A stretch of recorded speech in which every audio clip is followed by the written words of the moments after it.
couple of myths with regard to bleeding that are worth pointing out. The first is that people still recommend pressure points, which is basically holding onto and pressing a large artery somewhere upstream of where the bleeding occurs. This really has no basis in science. There's no site on the body that's only supplied by one artery, and there's many collateral. So pressure points are generally considered a waste of time. The best way to stop bleeding is with direct pressure over the bleeding site. In 20 years of doing emergency medicine, I can only think of 2 times where I've had to use a bandage bigger than a 4x4 to stop bleeding. You don't need monster dressings, big blood stopper dressings. And again, the idea is not to soak up the blood. The idea is to stop the bleeding with direct, focused pressure. When you have someone who's bleeding from a penetrating injury, such as a gunshot or a knife, perhaps, or an arrow, the first thing you'd want to do is put on some protective gloves. Another misconception in first aid is that all gloves are made equal. That is absolutely not the case. These gloves are not blue for a particular reason. They are nitrile gloves, and that's an important part of the first aid kit. Latex gloves are effective but have been found to be allergenic, and therefore many people have severe allergic reactions, and we stay away from latex. There have been hundreds of fatalities from latex allergies. Vinyl gloves are not effective because they allow viruses to go through the glove and get into the hand. So we don't recommend that people wear vinyl gloves when they're working around blood products.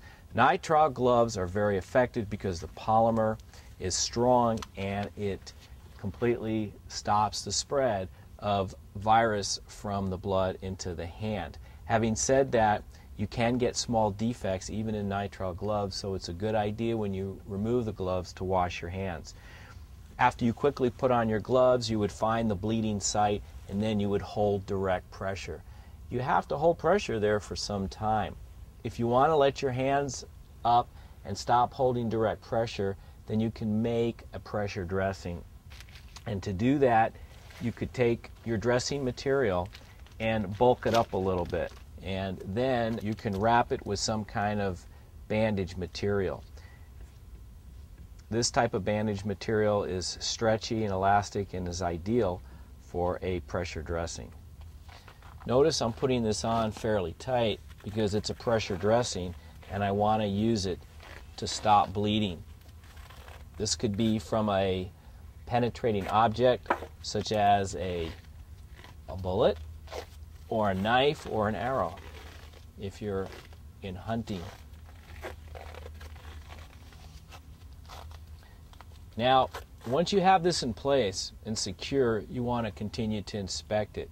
If you see blood pooling around this, you don't want to pile more 4x4s and more dressing on top of it. You want to remove this because most likely you're not pushing pressure over the bleeding site and you may need to reposition it.